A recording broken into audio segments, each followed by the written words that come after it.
अलीगढ़ मुस्लिम university से इतनी नफरत क्यों है आपको? वहां पर तो हिंदू भाई भी पढ़ते हैं। सुप्रीम कोर्ट में अलीगढ़ मुस्लिम विश्वविद्यालय पर सुनवाई पूरी हो चुकी है। सीजीआई चंद्रचूड़ की अगुवाई वाली संवैधानिक पीठ ने सुनवाई के बाद अपना फैसला सुरक्षित रखा है, जिसके बाद अब ये मामला लोकसभा तक जा पहुंचा है। आपको बता दें कि लोकसभा का बजट सत्र शुरू हो चुका है। इसी दौरान हैदराबाद से सांसद असुद्दीन ओवैसी ने अलीगढ़ विश्वविद्यालय के मामले में जोरदार बहस की। ओवैसी ने इस मामले को लेकर सुप्रीम कोर्ट में केंद्र सरकार की तरफ से पेश सॉलिसिटर जनरल तुषार मेहता पर करारा वार किया। तो वहीं ओवैसी ने लोकसभा में एएमयू पर क्या-क्या बोला, सुन लेते हैं। 81 के एक्ट को नहीं मानते सर। 2 ही तो सेंट्रल यूनिवर्सिटी है मुसलमानों के।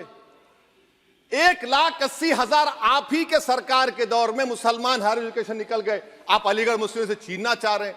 Theory of separation of powers में एग्जीक्यूटिव हमको डिक्टेट करेगा। मेरी आवाज तो पार्लियामेंट है, अब मेरी आवाज के खिलाफ एग्जीक्यूटिव सुप्रीम कोर्ट में बोलता है। अलीगढ़ मुस्लिम यूनिवर्सिटी से इतनी नफरत क्यों है आपको? वहां पर तो हिंदू भाई भी पढ़ते हैं।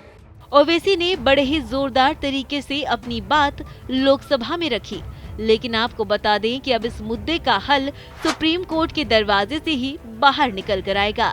भले ही ओवैसी केंद्र सरकार और पीएम मोदी पर कितना भी हमलावर क्यों न हो जाए, अलीगढ़ विश्वविद्यालय को लेकर सिर्फ ओवैसी ही नहीं बल्कि यूनिवर्सिटी की तरफ से केस लड़ रहे सुप्रीम कोर्ट के सीनियर वकील कपिल सिब्बल भी अपनी नाराजगी जता चुके हैं।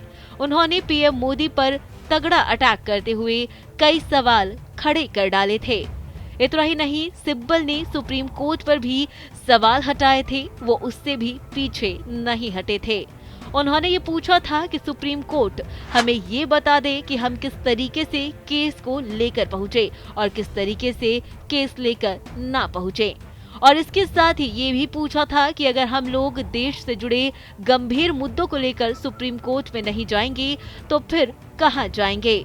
अब बात साफ है कि ओवैसी ने अलीगढ़ मुस्लिम विश्वविद्यालय को लेकर लोकसभा में कड़े सवाल खड़े कर दिए हैं। तो ऐसे में ये कहना गलत नहीं होगा कि सुप्रीम कोर्ट तक पहुंचे इस मामले ने अब राजनीतिक रूप ले लिया है। सुप्रीम कोर्ट के फैसले पर न केवल यूनिवर्सिटी के स्टूडेंट्स बल्कि सत्ता पक्ष और विपक्ष दोनों की ही नजरें अब गहरे रूप में टिकी हुई हैं।